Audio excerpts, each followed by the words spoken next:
Alright, so you're thinking about stepping into the dojo. I don't ever slow up, no I don't take shit. I got no love for the fakeness. If you wanna play tough and wanna hate this, I'll always show up. I don't ever slow up, no I don't take shit. I got no love for the fakeness. If you wanna play tough and wanna hate this, I'll always show up and make a statement. I don't ever slow up, no I don't take shit. I got no love for the fakeness. If you wanna play tough and wanna hate this, I'll always show up and make a statement. Everything I do so instinctive and so passionate. Every word I move so descriptive like an adjective. I got a vendetta against people who patented being negative when you should be. Perfect fit for you. This isn't just about learning to punch and kick. It's about finding a system that can genuinely change your life, build confidence, discipline, and give you a serious set of skills. We're going to explore all that. So grab a seat, maybe an elk steak if you've got one, and let's get into the fascinating world of karate styles. First up, we've got Wado-Ryu. This style was founded by Hironori Otsuka, who was already a licensed master in Shindo Yoshin-Ryu Jujutsu before he even started training in karate with Gichin Funakoshi. It's not just straight-up Okinawan karate, it's got that jujutsu DNA woven into its fabric, which is pretty damn cool. What that jujutsu influence brings to the table is a real emphasis on evasion, on not meeting force with force directly.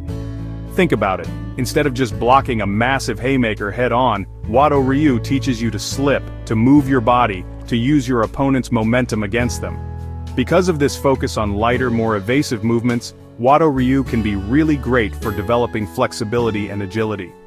The sparring, or kumite, often focuses more on scoring points with clean techniques and good timing, rather than trying to knock your opponent out. But if you're looking for a sophisticated technical art that blends striking with grappling principles and emphasizes evasion and harmony of movement, Wado-Ryu is a fascinating and really effective choice.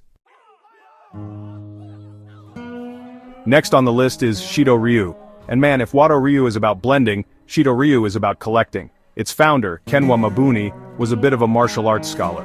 He trained extensively under two of the most legendary Okinawan masters, Anko Itosu and Kanryo Higaonna. The result is that Shido-Ryu has an absolutely massive number of kata, some say over 60, maybe even more depending on the specific branch.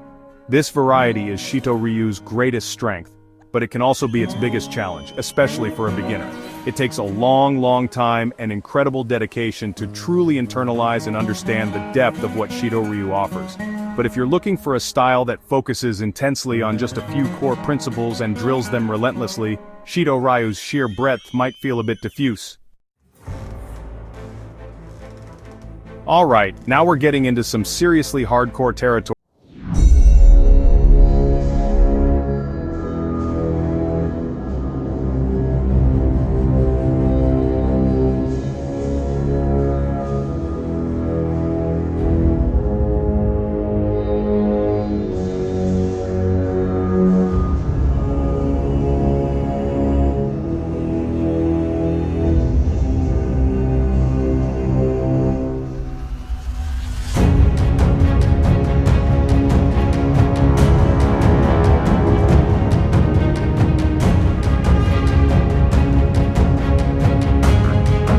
Caveat, Uechi-Ryu is physically demanding, extremely so.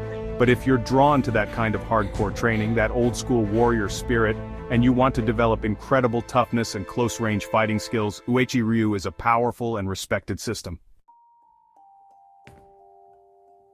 Chapter 4. Enshin Karate, the Sabaki method, redirect and conquer. This style was founded by Joko Ninomiya, a guy who was a champion in Kyokushin karate. Sabaki is a Japanese martial arts term that's all about movement, maneuvering, and redirecting an opponent's power and momentum to gain a superior position. The core of Enshin is this idea of getting to your opponent's blind spot. Enshin Karate is also known for its practical application and its full-contact sparring. So, if you're looking for a style that actively pressure tests its techniques in a realistic combat environment, and emphasizes dynamic movement and strategy, Enshin is definitely worth a look. If you can find a good Enshin school though, and you're drawn to its emphasis on movement, redirection, and I don't ever slow up, no I don't take shit. I got no love for the fakeness. If you wanna play tough and wanna hate this, I'll always show up. I don't ever never slow up, no I don't take shit. I got no love for the fakeness. If you wanna play tough and wanna hate this, I'll always show up and make a statement. I don't ever slow up, no I don't take shit. I got no love for the fakeness. If you wanna play tough and wanna hate this, I'll always show up and make a statement. Everything I do so instinctive and so passionate. Every word I move so descriptive like an adjective. I got a vendetta against people who patented being negative when you should be. The potential downside is that Shorin-ryu typically places less emphasis on developing raw, knockout power. But if you want to be fast, evasive, and technically proficient with a rich historical lineage, Shorin-ryu is a classic and highly respected choice. Chapter 6. Goju-ryu, the dance of hard and soft, power and flow. Goju-ryu is famous for its emphasis on breathing techniques, or ibuki. The movements in Goju-ryu often combine hard, explosive techniques with soft, circular blocks and evasions. This balance of hard and soft makes Goju-ryu a very well-rounded and adaptable style. The kata, like Tensho, beautifully illustrate this blend of tension, relaxation, and flowing movement. For beginners, some aspects of Goju-ryu can be quite advanced. But if you're drawn to a style that emphasizes internal energy, powerful close-range techniques, and this profound philosophy of balancing opposing forces, Goju-ryu offers a deep and rewarding path. It's a lifetime study for sure.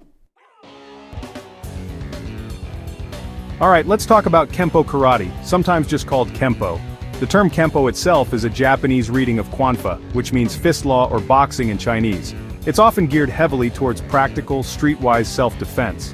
What makes Kempo Karate appealing to many beginners is this focus on immediate applicability.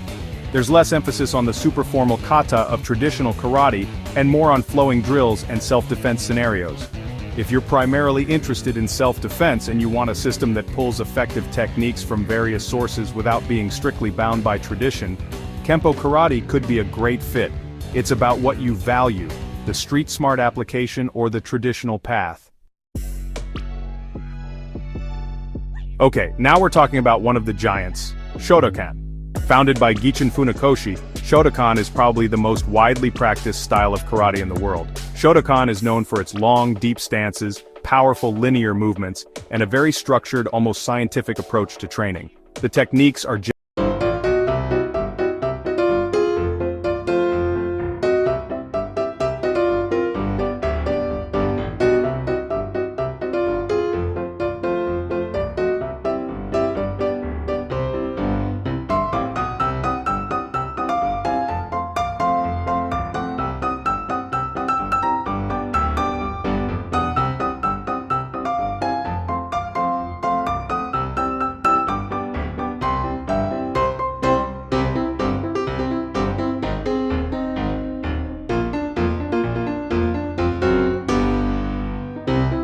Kyokushin, and this ain't your grandma's tea party karate.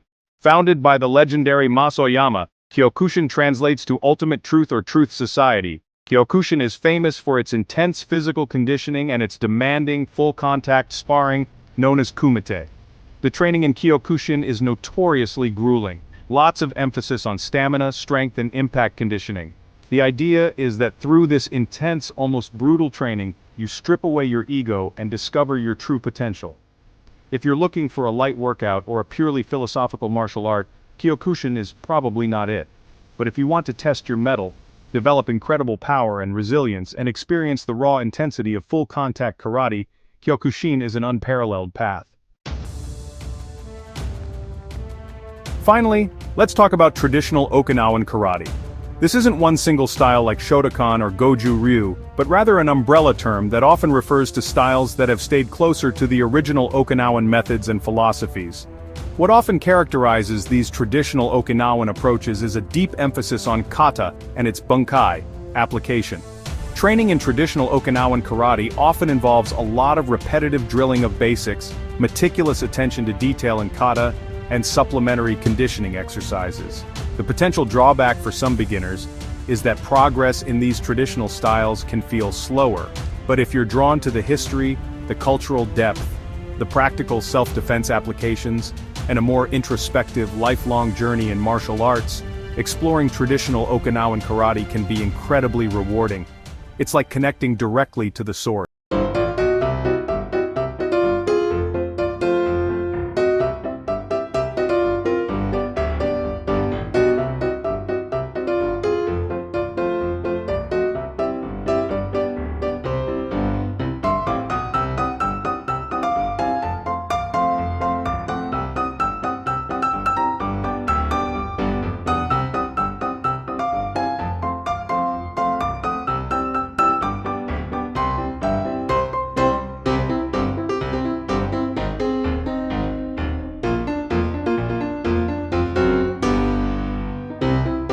Commit to it, train hard, be patient, and enjoy the process. Stay safe, keep learning.